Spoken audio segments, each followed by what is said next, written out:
All right, so welcome everyone to part 2 of our first ever skin integrity program. This idea developed starting in 2020 when at our chapter in Northeastern New York, we began fielding a lot of calls and questions about wound care and treating wounds and how to find a provider that understood spina bifida and wounds. And we came up with our skin integrity series. So about 2 weeks ago, we hosted our first program on preventing skin breakdown, damage, wounds, etc. That's available on our YouTube, which I'll also put in the chat if you want to go back and take a look at that. We had 2 national presenters who assisted with the development of the National Spina Bifida Skin Integrity Program, Did You Look? And that series is available for individuals of all ages living with spina bifida, as well as clinical care providers to make sure that we're hitting skincare on all levels. So tonight we are lucky to have 2 presenters with us from New Motion and Latour. So our first presenter is Melissa Washko. She is from Latour Orthopedics. So if you guys have been to the Albany Med Spina Bifida Clinic, you may have run into her or Latour there. Melissa has a bachelor's in science in biomedical engineering from Western New England University. She went on to Northern University Feinberg School of Medicine to obtain her postgraduate degrees in orthotics and prosthetics. She did both her prosthetic and orthotic residencies at the University of Rochester Medical Center.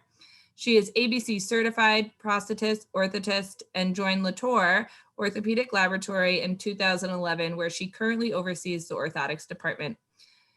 Melissa treats all levels of orthotic intervention, but specializes in pediatrics and is a member of multiple interdisciplinary rehabilitation clinics in the Capital Region. Melissa also has an amazing husband and the best 5-year-old twins on the planet. Love that. I love twins. So thank you, Melissa. And we also have Kelly Albright, who is from New Motion. So I know some of you have been talking about wheelchair companies and where to find them. And New Motion is one of them. So Kelly graduated from the University of Scranton with a Master of Science in Occupational Therapy. She has worked in rehabilitation and hospital-based settings as an occupational therapist, and she obtained her ATP certification while working with New Motion so she can better serve people with different mobility needs and ensure the best outcomes for consumers.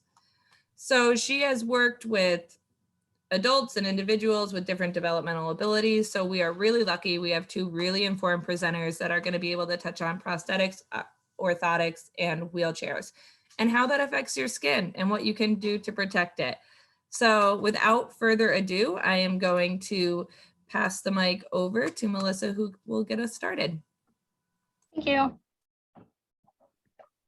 Okay, let me just share this here.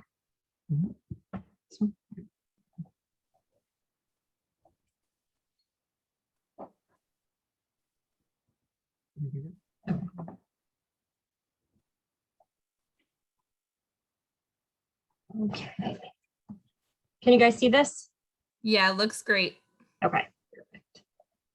So we'll talk about some orthotic considerations for skin integrity.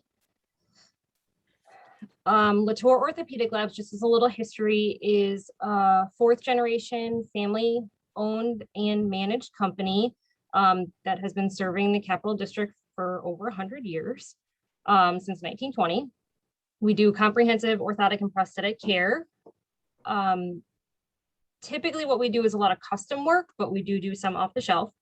For prosthetics, we do upper and lower extremity microprocessors, myoelectrics, multi-articulating hands, CAD/CAM.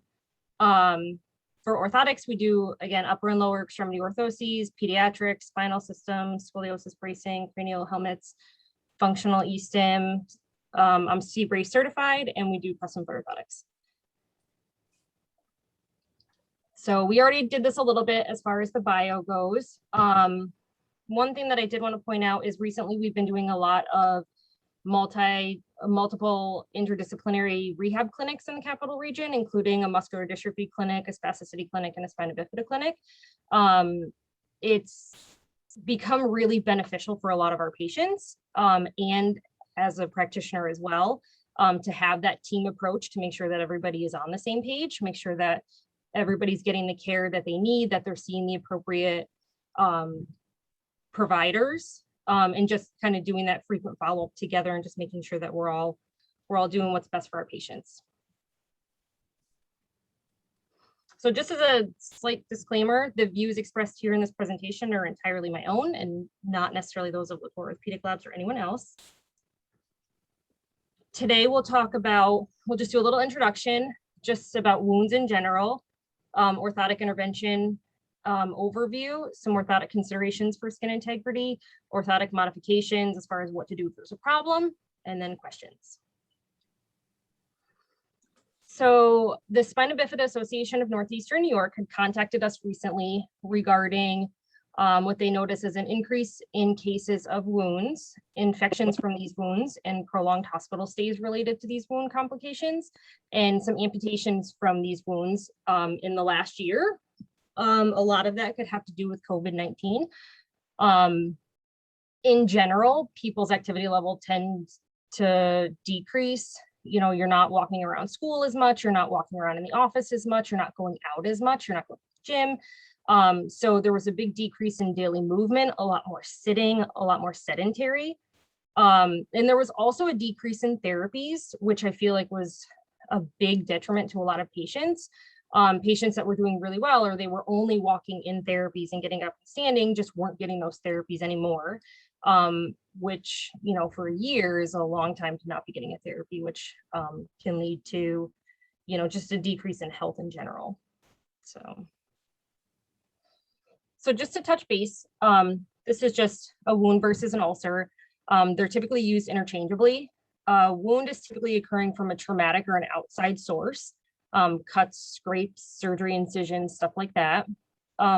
Ulcers are more chronic in nature. Usually a chronic wound, usually caused from an internal reason, usually like a diagnosis driven where a patient has poor circulation, loss of sensation, a pressure sore where that sore pretty much comes from the inside out, and can be pretty difficult to treat in certain cases. So we really want to try to avoid this as much as possible. So like I said, ulcers are more of a chronic wound. Just wounds in general, they can be healed with no issue. They can lead to infections, which some signs of infection are increased pain around the wound, an unpleasant discharge, redness of skin around the wound, a fever, or an unpleasant odor coming from that area. It's important to realize the signs of an infection so it can be treated as quickly as possible. Prolonged hospital stays can be a bigger issue. Again, that can lead to more immobility for a patient. So if they're in a hospital setting for a long period of time, then we can actually get more skin concerns of pressure sores, sitting a lot more, laying in bed a lot more. So we really want to try to avoid this as well. And then eventually, at least in my world, amputations can be a possibility as well. So who is at risk for ulcers and wounds? I mean, pretty much everybody, but there are certain situations or pre-existing conditions that can put a person at an increased risk. If you have a history of previous wounds or ulcers, it can put you at more risk for new ones. If you have a diagnosis that causes poor circulation, which would be poor healing, poor sensation, where you're not going to be able to feel if you had a pressure sore, or if something was pushing on your leg too hard, you know, if you had a brace and it's digging in and you can't tell, it makes a big problem. If you have a paralysis or the inability to move away from a pressure, so even if you can feel it, but you don't have that ability to move away, you can get a pressure sore. Moisture against the skin, sweat, urine, stool, drainage from a wound, any type of moisture up against the skin can actually soften the skin and make it more prone to break down. So we want to make sure that our clothes are clean and dry. Poor position or staying in one position too long, again, we can get some pressure sores from that. A poor fitting wheelchair or orthosis. A lot of our patients are either in a wheelchair or orthosis for an extended period of time during the day. If they're not fitting properly for that patient, it can lead to some skin ulcers, some skin breakdown, and some problems for these patients down the road. Just an unnoticed injury to the skin that's not properly managed in general. If a patient is transferring and they, scrape their leg on their walker or the side of a bed and nobody notices it and it's not taken care of or managed properly, that can lead to infections and hospital stays and possibly an amputation down the road. So just spina bifida in general, since we'll be focusing on that a little bit in this presentation. Spina bifida is a neural tube defect. It occurs very early in pregnancy. When the neural tube does not close around the spinal cord, damage to the spinal cord and nerves can occur. And the level of function or functional deficit for an individual depends on the level of the neural tube defect in the spine. So whatever level of the spine that neural tube defect happens can determine the level of function that a patient has. So due to this nerve damage to the spinal cord, a significant amount of patients have a loss of sensation and poor circulation, which can be a pretty serious combination to lead to skin breakdown and poor healing and infection.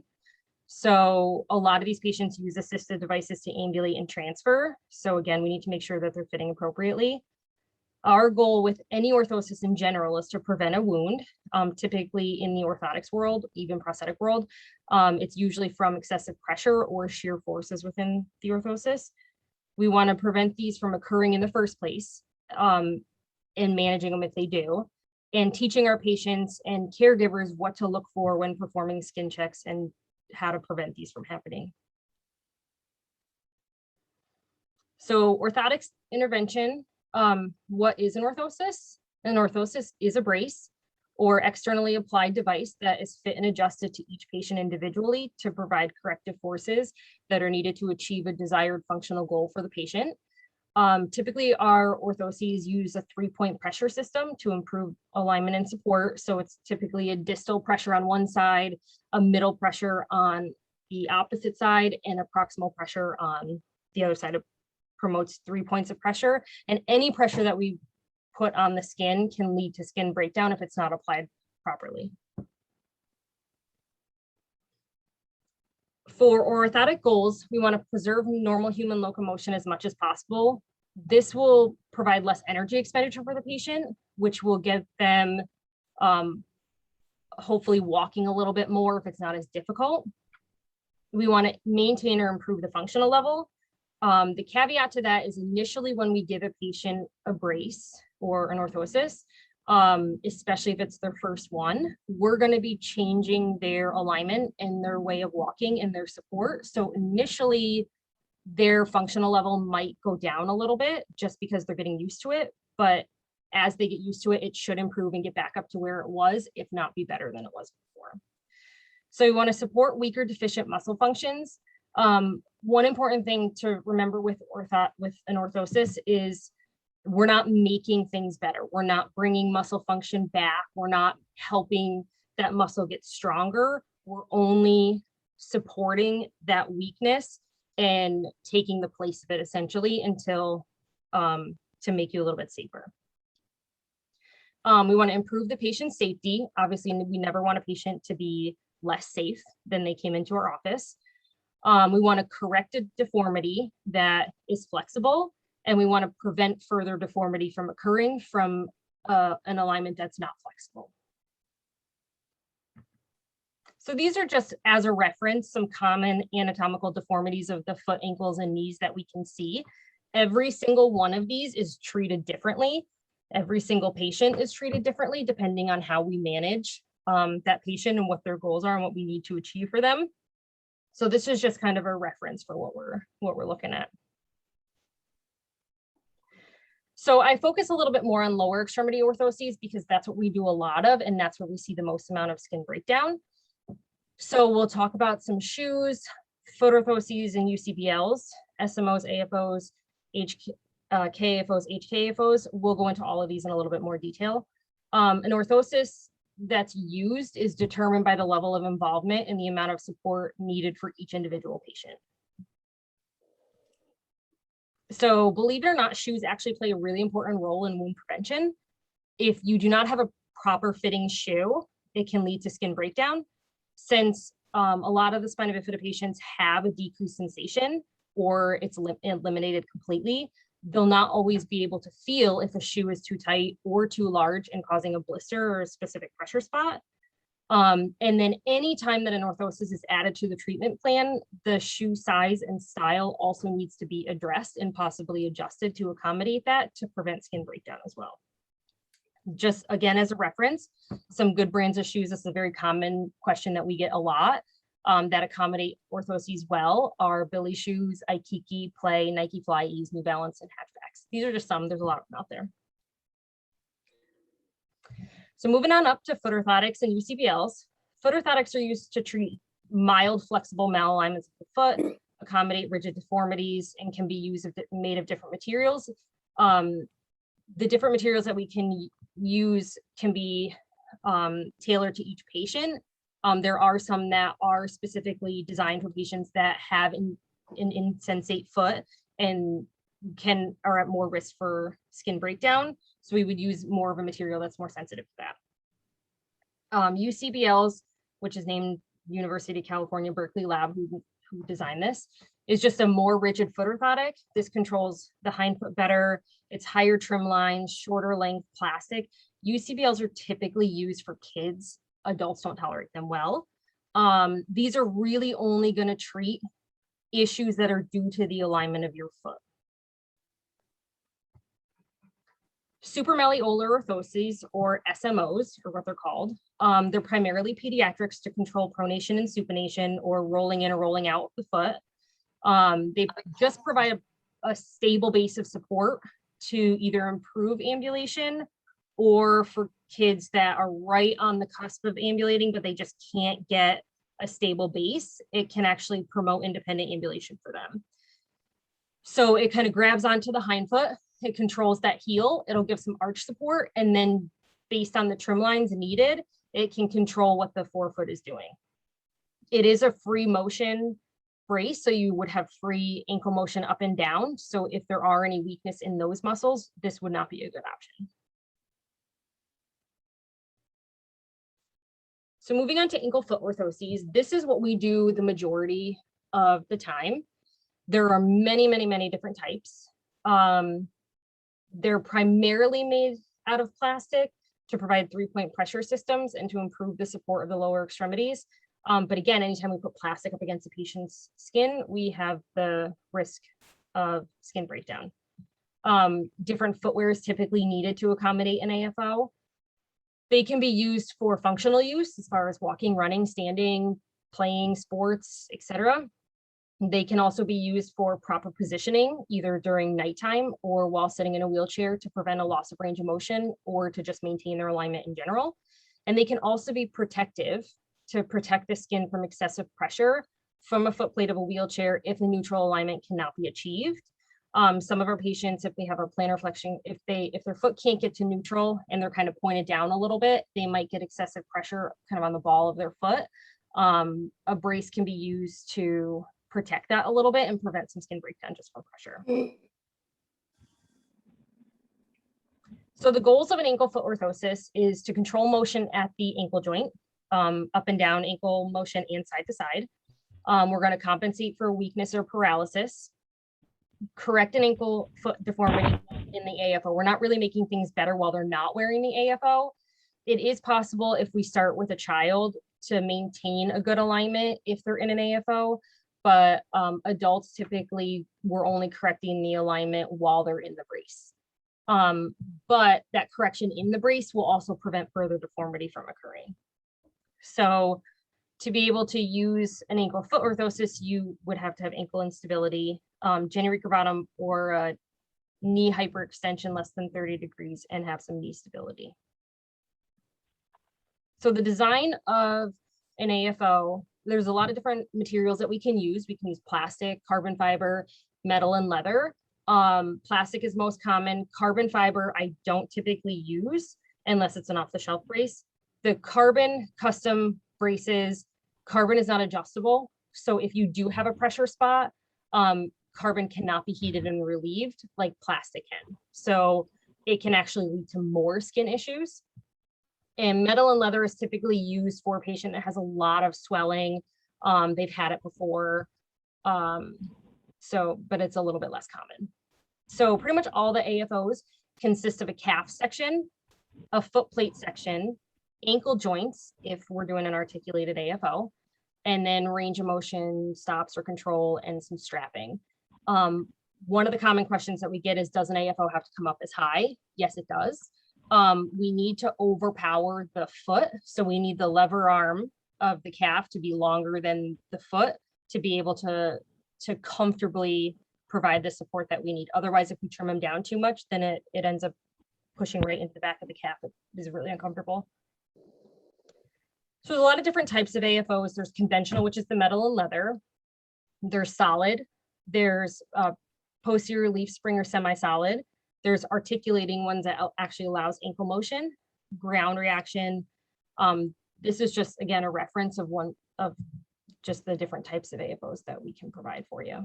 And again, this is very dependent on the patient's individual needs. So knee, ankle, foot orthoses are designed to control motion of the femur on the tibia and the ankle joints and the joints of the foot. Same thing, we're trying to correct deformity, compensate for weakness, prevent further deformity.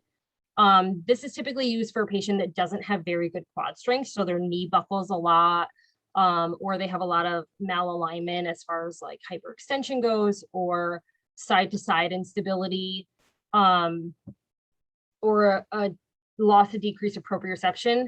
Proprioception is knowing where your leg is in space, and if you sometimes have less sensation in that, you can't tell where your foot is on the ground. So coming up a little bit higher to an area that actually does have sensation can give you some of that feedback. So the KAFO is very similar below the knee to the AFO. The only additions are it has knee joints, and there's multiple different styles of knee joints to accommodate a really wide range of patient needs. It has a thigh section on it. Again, typically calf straps, ankle straps, thigh straps. And then up to hip, knee, ankle, foot orthoses. These we would typically primarily use for kids. They take a lot of energy to walk, but a lot of kids, we actually do it for quite a few spina bifida kids, just to get them up in standing stability. Get them standing in physical therapy, weight bearing through their legs just for joint health and bone health, without the use of, standers and a lot of assistive devices. So we're looking to control the motion of the hip, the acetabulum or femur, and the joints down further. This is typically used if a patient has hip instability or just muscle weakness. But again, they're not usually used in adult patients, typically really young kids.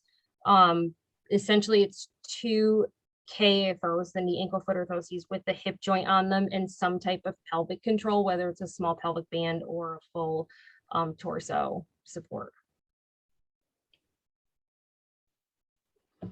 So to make a custom orthosis, like I said, our lab is pretty much a custom fabrication lab. So as far as this process goes, we have an evaluation with the patient. We take a cast of them depending on what they need, which creates a negative mold, and then that's corrected as needed. Some of our kids, if they're not sitting still, we can correct it a little bit if we need to. It's poured with liquid plaster, creating a positive mold, which is then hand modified. We have 4 techs in our lab that hand modify all of our braces, and then the mold is thermoformed under vacuum, and then the orthosis is cut off, sanded, shaped, and assembled. So the most important part of the entire process is the patient evaluation. So if a proper assessment is not performed when evaluating a patient for an orthosis, it can put the patient at an increased risk for skin breakdown and wounds. Yep. So as far as our evaluation goes, we want to take into account a patient history, what they've done in the past, have they had braces, what's worked for them, what hasn't worked, what their diagnosis is. Some diagnoses, they're going to get better over time. Some stroke patients, as time goes on, they can actually gain function back. There are some diagnoses where a patient might actually get worse over time, and we kind of need to take that into consideration as far as our orthotic design goes. what the patient and family goals are. And, we really need to manage reality versus expectation. If we don't manage that appropriately, then it can lead to some disappointment. Activity level, whatever the patient's activity level is, the orthosis needs to accommodate that. So if they're really high activity, we might need to use a thicker plastic or use more padding. We also need to take into account flexibility and range of motion of the patient itself. The orthosis cannot be fabricated in an alignment that is not appropriate for the patient, or there will be too much pressure. If a patient can't pull those toes up all the way to neutral and I set the brace there, they're not going to sit down all the way, and they're just going to get too much pressure in one small area, and they're not going to sit down enough to get the reliefs where we're going to end up with some skin breakdown. We also want to know where their level of sensation is, if they have a decrease in sensation, previous surgeries or history of wounds, kind of what happened from there, where they were, and then family and patient involvement and education, knowing that, what is appropriate redness. Redness is okay. Let me in. As long as it's a broader area of redness that doesn't look like it could turn into a blister. The family and patient need to know that we need to do frequent skin checks and breaking in of a new orthosis and proper hygiene. So you want, like we had talked about earlier, clean, dry socks and clothing under an orthosis. If they become soiled, you want to change them as soon as possible because that moisture can lead to skin breakdown. So what we look at as far as orthotic considerations for skin integrity is how long per day will a patient be wearing this orthosis? Is it going to be a nighttime thing? Is it going to be all day? Is it going to be just while they're in therapy? And what their activity level is going to be while they're wearing it, to determine if there's going to be shear forces in there. For patients playing soccer, there's going to be a lot of movement, a lot of forces within the brace, and they're going to be sweating. So we got to take that into consideration. Will they be sitting on the device? So KAFOs and HKAFOs, if they're sitting, they're going to be sitting on plastic. So we need to make sure that the trim lines are rolled, that they're padded, that it's fitting appropriately, or we can get pinched, or we can get a lot of skin breakdown. The treatment team in general, who will be monitoring it and breaking it in and doing the frequent skin checks, patient and family understanding, proper donning and doffing on how to put these orthoses on properly and take them off properly. We want to make sure that we're loading pressure tolerant areas that are not going to break down as easily, and relieve pressure sensitive areas like bony prominences and areas that are really prone to skin breakdown. And just the patient's skin integrity in general. So scarring from a previous skin breakdown or previous surgery incisions. So some additions to protect the skin that we can put on are molded inner boots, which are just little flexible, they look like SMOs almost, that we put inside the foot and ankle part of a brace, and it's just going to reduce shear forces. They're used for very bony anatomy, history of skin breakdown, when a little bit more control is needed. We can roll trim lines to reduce edge pressure. The trim line is where the brace ends.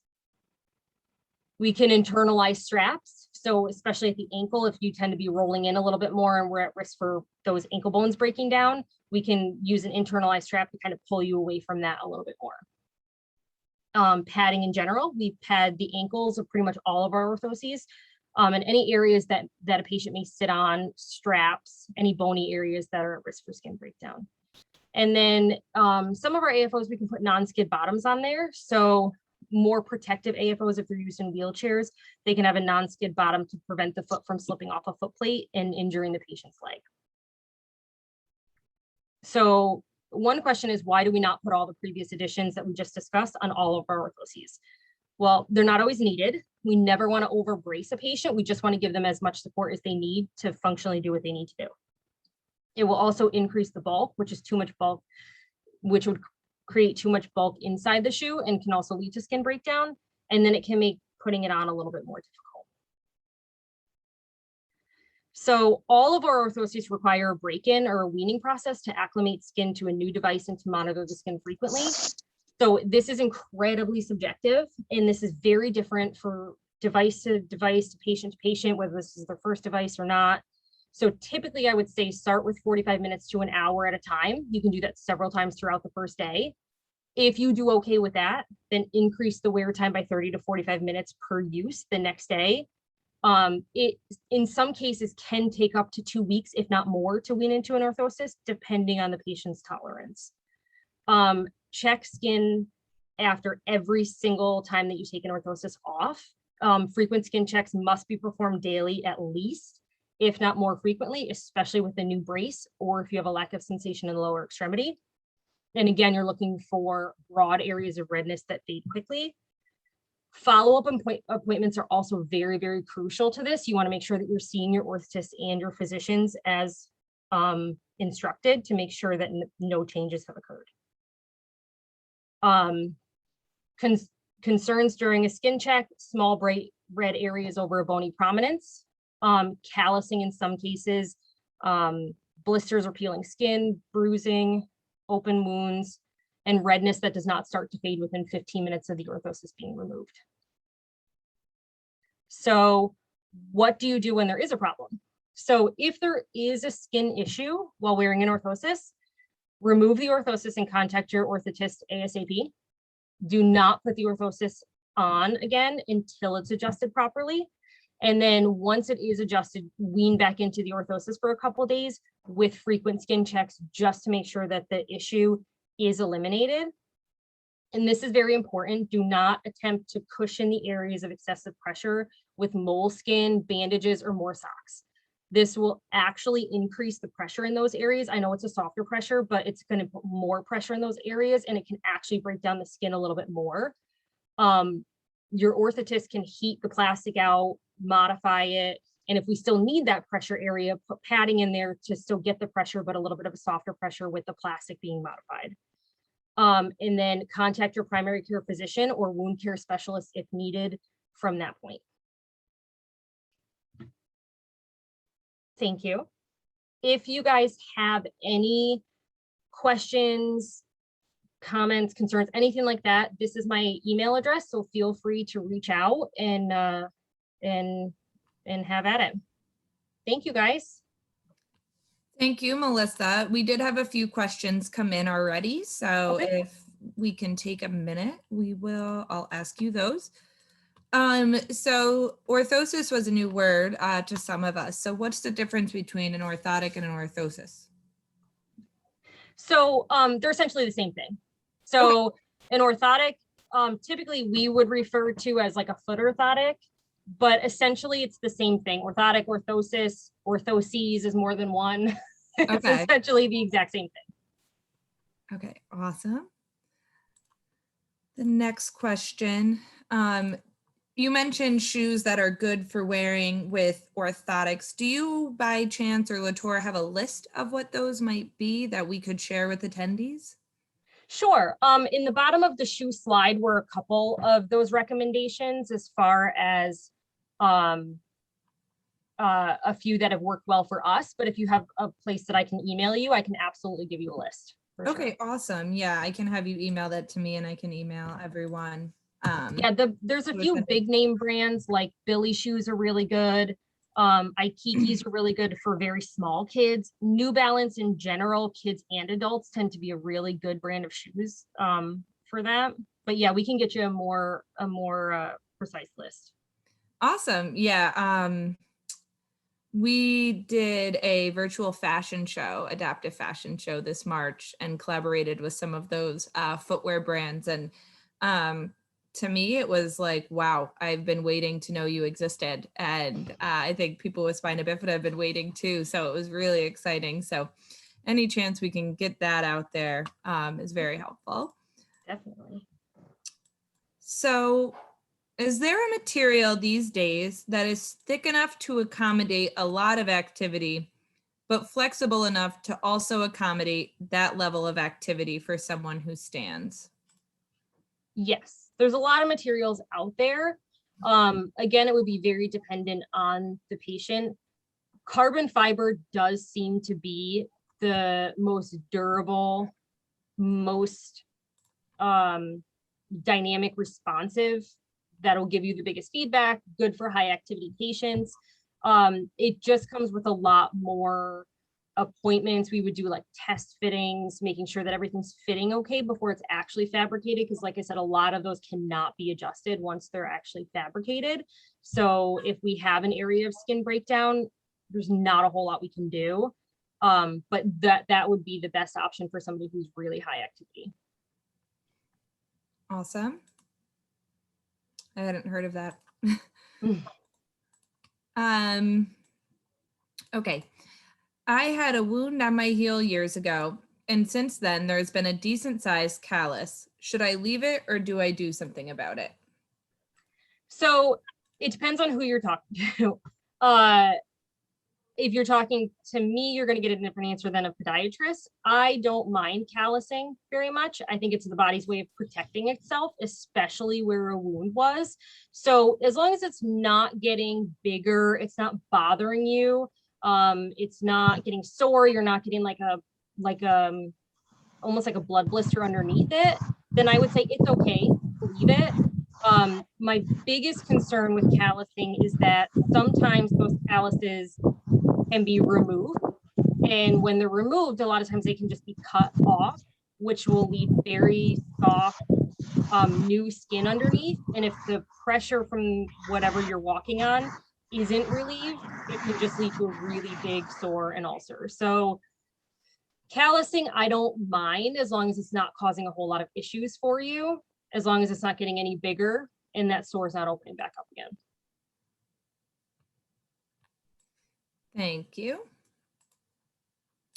What would you recommend as an insert for a brace?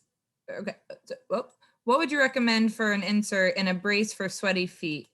Regular cut to fit foam pads from the store shift around. So, yeah, I mean, a lot of the padding that we have is a closed cell foam, so it's not going to absorb any moisture. So we have some of that you can glue into a brace. A lot of like the insoles, foam things from the store will absorb that moisture, and it will actually get like, it can lead to a lot of skin breakdown, just because it's that moisture up against the skin. The biggest thing I have for sweating is just to make sure that the socks are clean and dry. So if you have to change your socks a couple times throughout the day, that's going to be the best thing for you. And your orthotist can put a little bit of padding in there if we need to. That just won't absorb any of that moisture as well. So it sounds like these are issues too, that if you're working with an orthotist, they will be able to help you resolve it too. Okay. Yep. Because it sounds very individualized. And we learned a lot of that in the questions we got from the first presentation of, you know, I have to see you to treat you. I can't know because everyone's so different and every wound is so different. Yeah. But yeah, that's good to know as a resource. Okay. What can you use to keep a foot dry in the summer? So they do make specific socks that wick moisture away a little bit better. You know, some of them will have like the copper in them and stuff, and some of them are just like more sports socks for wicking. Like a lot of the sports stores will have stuff like that. They do, I saw somebody just made a comment about AFO socks, which are fine. They will work as well, but a lot of them, if they're cotton and they don't have that wicking property, you're still going to get a lot of sweating.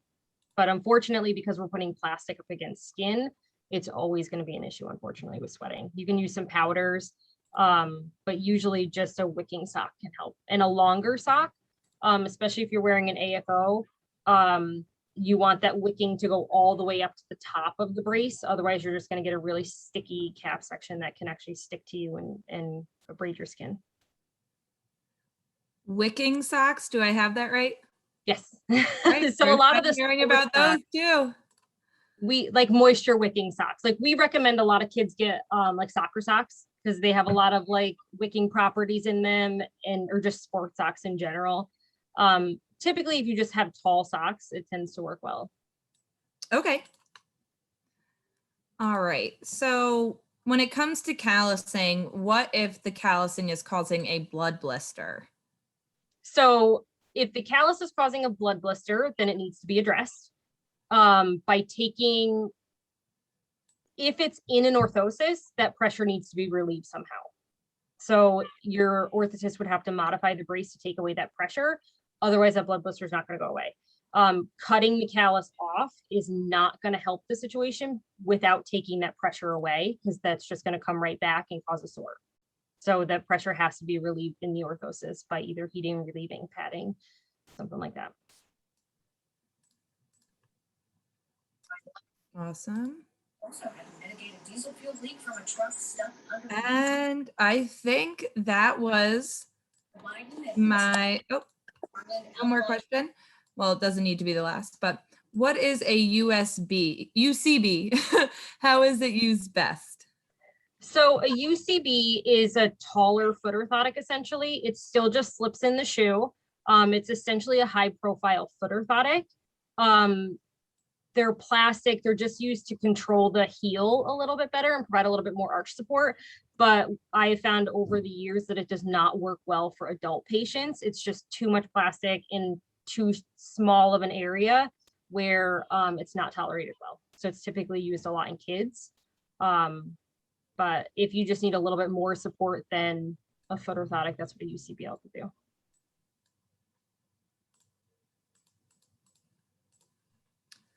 All right. Is there a way to eliminate some of the heel bulk in an AFO? It depends on what the bulk is coming from. So sometimes that heel bulk can come from some external stops that we put on there to limit range of motion, from the strap sometimes when we put them on there, because we do rivet them kind of around the heel area. It shouldn't be too much bulkier than your actual heel. I mean, you shouldn't have a whole lot of motion in there. But stuff like that we put on externally, we can always look at slimmer options if that becomes an issue as far as footwear goes.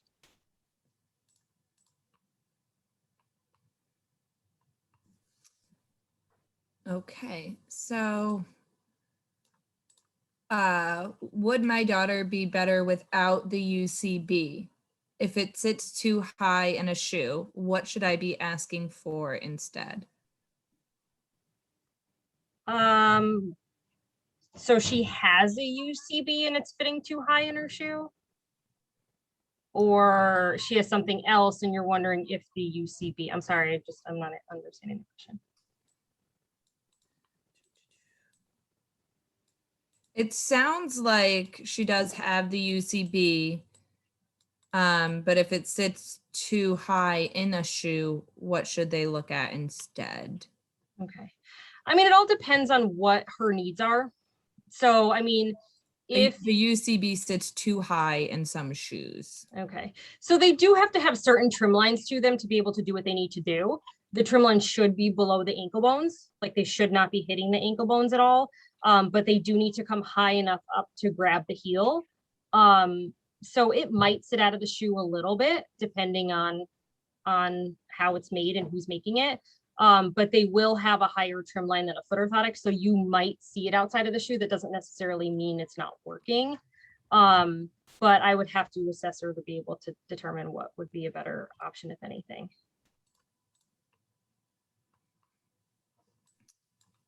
Awesome.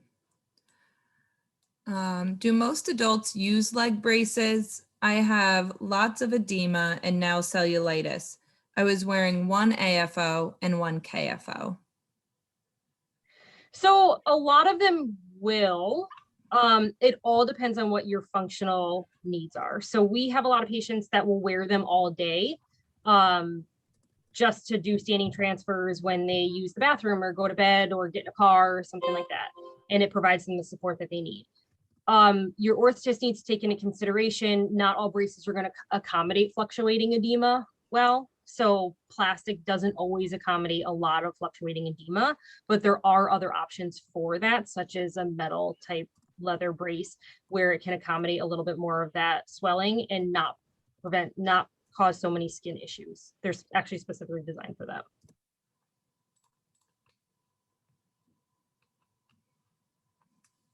All right, Melissa, I think we'll give you a break. And if more questions come in, we'll save them for the end. And Sure. Guys, please, feel free to keep submitting your questions. We have a list. And at the end, we'll still have time to answer any other questions you might have that come up. But now we can transition to Kelly. And thank you again, Melissa. You're welcome. All right, thank you. That was awesome. I learned so much. I'm going to try to share my screen.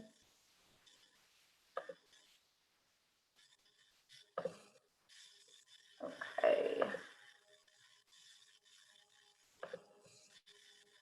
Okay, so like Julia said, my name is Kelly. I work for New Motion. So we're one of the wheelchair vendors in the area. We cover all the way down to Newburgh, up to Plattsburgh, and then we have branches across the state. So we have you all covered here.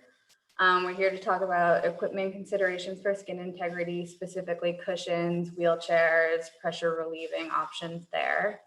And so as you may know, as a wheelchair user, consumers would be at a higher risk for skin breakdown because of their limited mobility and sensation. Wheelchair users are typically at risk for tissue injuries. So we've known for decades that pressure and shear are clear culprits for these injuries, but continued research is determining that higher skin surface temperature and moisture are also contributing factors to skin breakdown. And it's critical to decrease these and maintain healthy skin. The term microclimate was coined in the 1950s to describe any climatic condition in a relatively small area. So that's where we're looking at the sacral area, the bottom of your heels, the back of your thighs.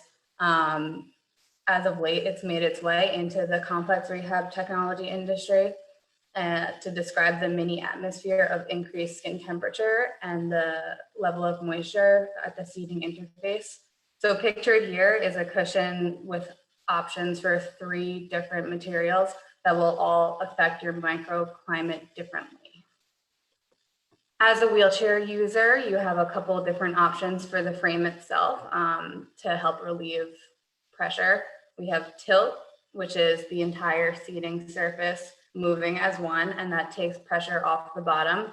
We have recline, which means just the back moves separate from the seat. We have leg rest that can elevate, and we have standing, which winds up being kind of like the ultimate pressure relief. It removes pressure from the entire backside. Standing is very specific though. It's not something that you would ever want to be doing without the guidance of a physical or occupational therapist. And we can't get you set up in a standing wheelchair until you've been on a standing program for an extended period of time. So when you're recommending a seating system, there's a number of things that have to be considered. We need to consider the shape of the seating system and how the shape of the cushion and the back are going to impact the person's positioning. The spine and the pelvis can be supported by more than 5 different shapes, and if they're not all fitted correctly, you'll be creating a postural instability. The pelvis and the lower extremities can be supported by more than 4 different shapes, and these will also affect a person's stability. So it's important to consider all these shapes when accommodating or correcting orthopedic asymmetries. The seating shape kind of also determines the method of pressure distribution. So the shape may affect the overall comfort of the individual, their risk of pressure ulcers, and how frequently they're going to be using their chair and getting out and about in the community. As an ATP, we use pressure mapping pretty often. Pictured on the right here is what you would see on a pressure mapping system. The areas that are in red, those are your high pressure areas. So you can see where someone might have an asymmetry, where someone might need a softer spot built out. We can do this pressure mapping on the bottom, or we can do it on the back when someone's seated in a chair. It just kind of helps inform the assessment process. It guides your clinical team towards your seating choices, what materials we can use, and then the chair itself. It can determine whether you need any features like tilt, recline, elevating leg rests. And it helps when your therapist is documenting what is needed in your system. It helps insurance companies to understand and kind of get people qualified for higher quality materials. We can make printouts of these, we can hand them out, we can send them in with your documentation. So it's really just useful. And it helps parents a lot when they have children who are in wheelchairs. It helps them to understand, you know, positioning, getting the child completely back, and just understanding how that all works. So there's a couple of different principles of cushion design. We have positioning, stability, immersion, envelopment, offloading, anti-shear, and segmentation. So positioning is the ability of a seating surface to create a shape. This is accomplished by using one or a combination of the following. You're going to modify the cushion material or add and subtract components. Then you can control the volume and the location of the fluid. So that would be when you have like a gel or an air pocket in there. Stability is the cushion's ability to provide both lateral and forward stability.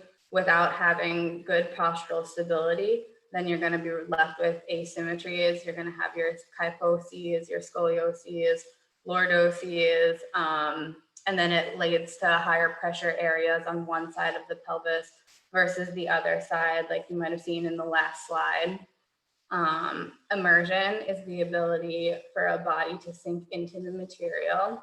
So you can see in the picture on the right where we have this line for immersion, the body is sinking in about halfway onto that cushion. And that's how far it immerses into the foam that it's on there.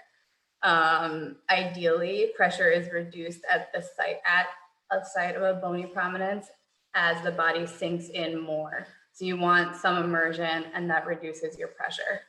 Envelopment is the support surface's ability to conform around the contours of a body. So that's your curved line here. A cushion with greater envelopment allows for a greater surface contact area and that redistributes the pressure across a wider area of the body. Offloading is the reduction of pressure from one area of the body to another in an effort to reduce the risk of a tissue injury. So offloading takes forces away from high-risk areas and transfers them to low-risk areas. So you can see in the lower picture, the sacral area has no air cells, and that's where we're offloading pressure from. Anti-shear designs combine immersion, stability, and low friction surface materials to protect soft tissues from damage due to sliding forces. So the goal here is to have the body, the surface, and the skin all moving together. And now there's a couple different considerations you're going to have to decide with cushion materials. You're going to have to decide what's going to work best for the person.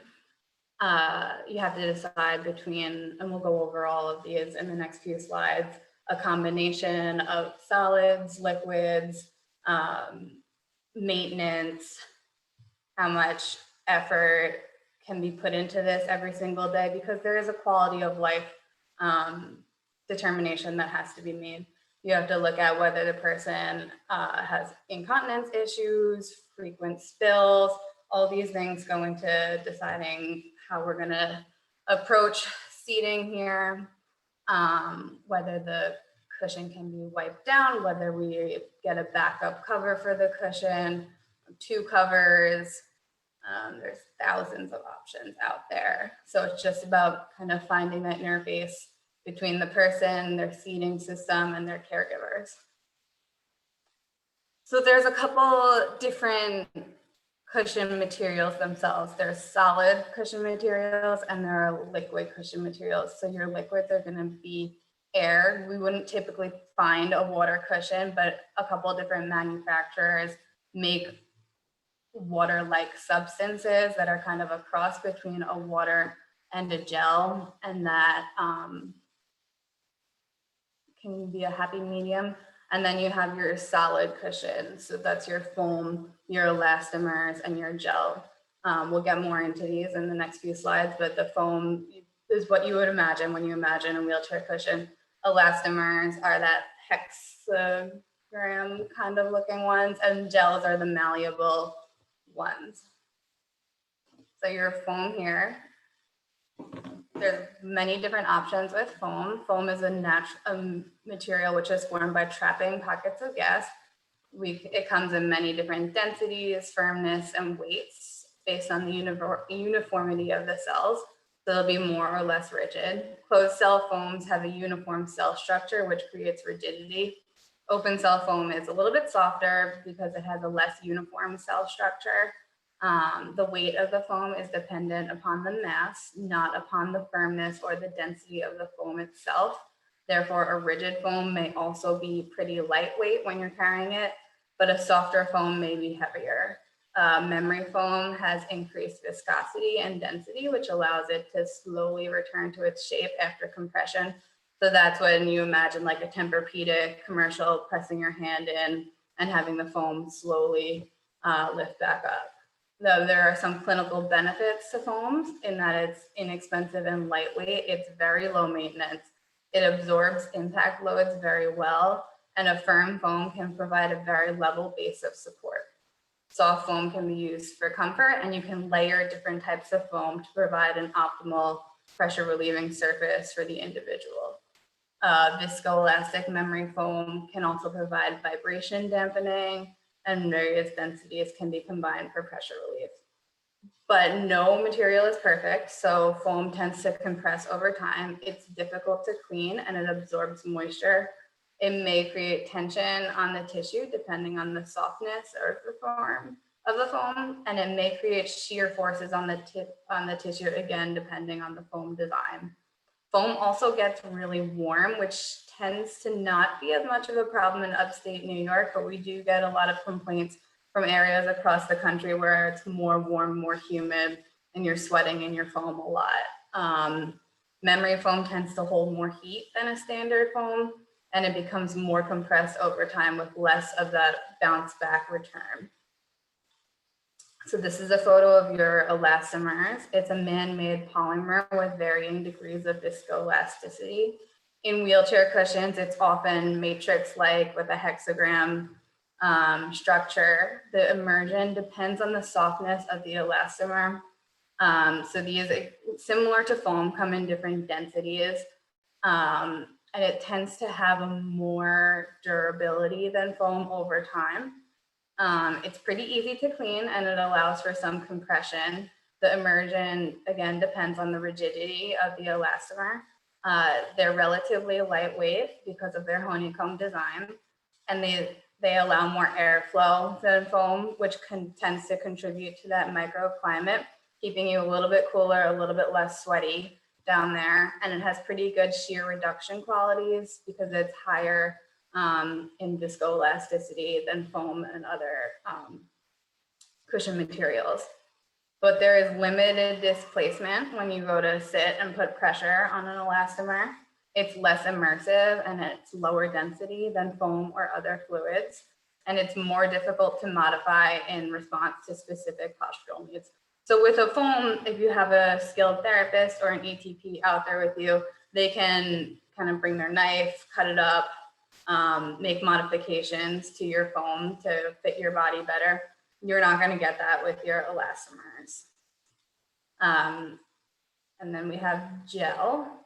So gel is a solid jelly-like material, and that can have properties ranging from very soft and weak to very hard and tough. Although it's mostly liquid, it behaves like a solid, so that's why we had it listed on the solid category. It has some viscosity, but it doesn't allow for a complete immersion into the substance, and it will maintain its shape even when it's opened or cut. So because of this, it allows some movement and viscosity. It's pretty easy to cut and modify. It's very customizable. You can put it anywhere in your cushion that you have skin breakdown. You can get gel built up in there. It offers excellent friction and shear reduction, and it's very easy to clean. But this is going to be extremely heavy. It's very temperature sensitive, so you're going to start getting warm on there. It holds heat, but it's going to feel cold to the touch. And then there's limited displacement. You don't sink into it as much as you would sink into a liquid or an air. And it sometimes becomes more of a burden on the end user because it will spread out. It requires daily maintenance to make sure that that gel stays in the area that it's intended to be. So a lot of times when people are sitting on their gel cushions, we tend to slide forward in our chairs, and that pushes the gel forward as well. So then you're left sitting on this hard foam there at the bottom and increasing pressure on the ischial tuberosity, the sacrum areas that we are trying to avoid putting extra pressure on. And finally, we have air. So pictured on the right here is air cells for the bottom and for the back for someone who has severe skin breakdown. And pictured on the left is an air cell cushion just on the bottom. And you can see there how the cells can be customized into different shapes. Some of them are taller, some of them are shorter.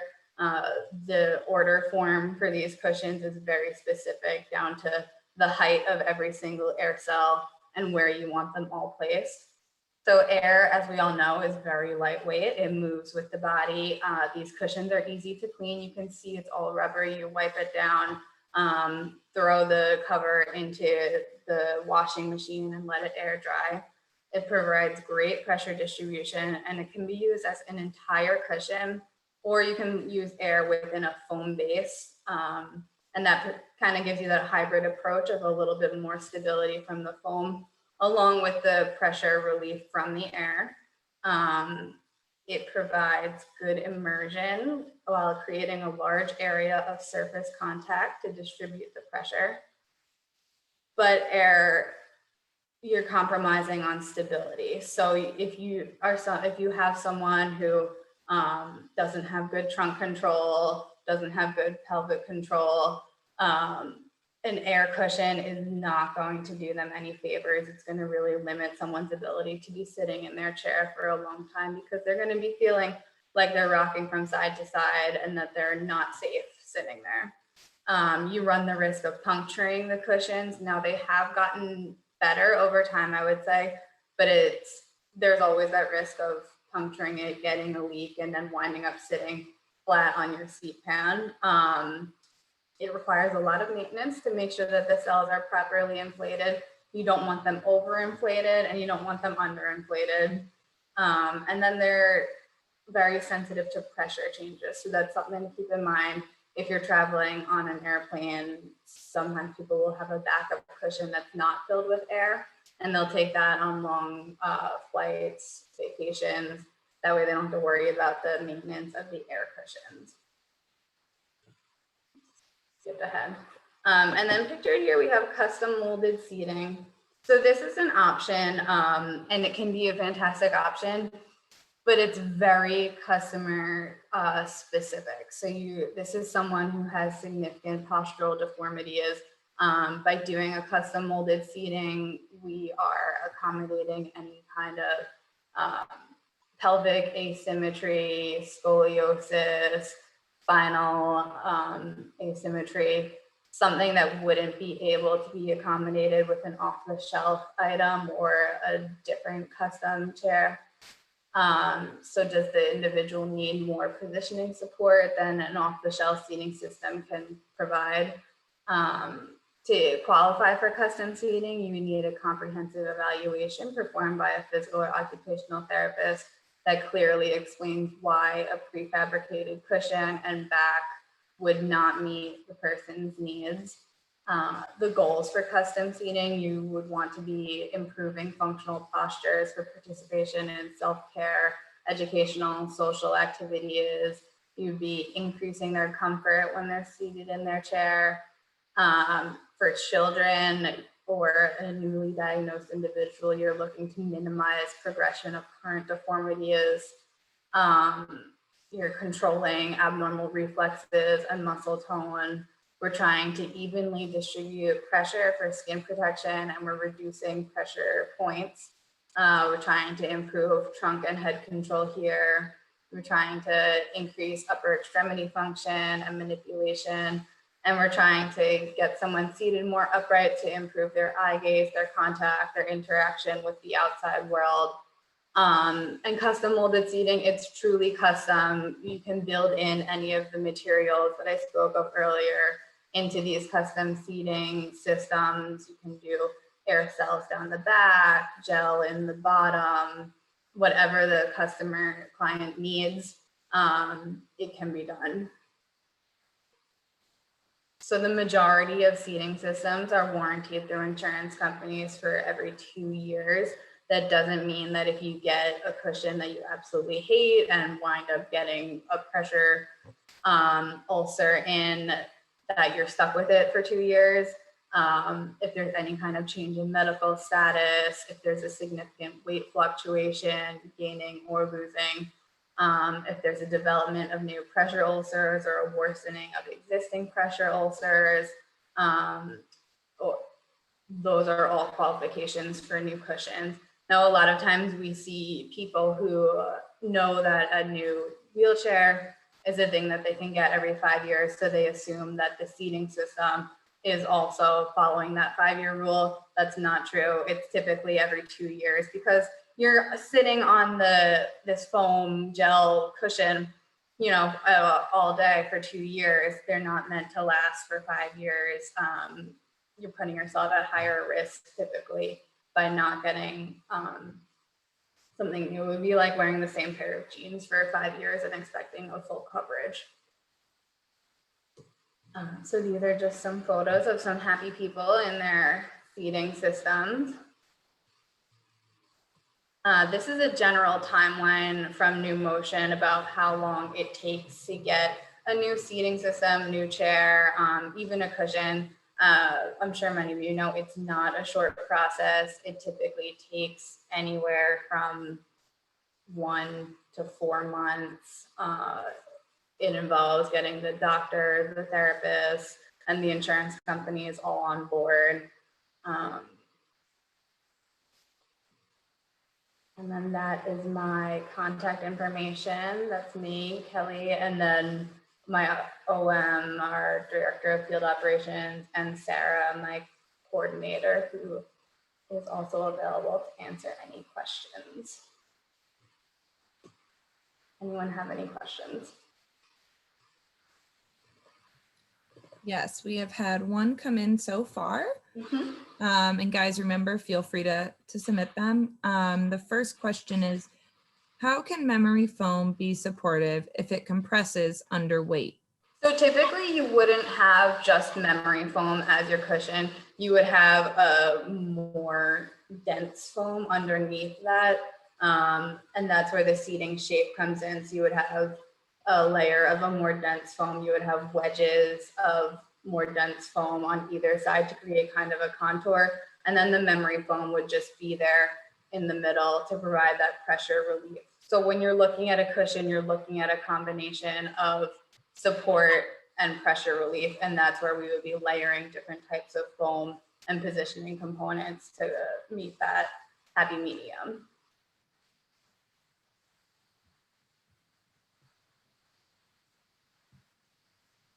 Awesome. Do we have any other questions, guys?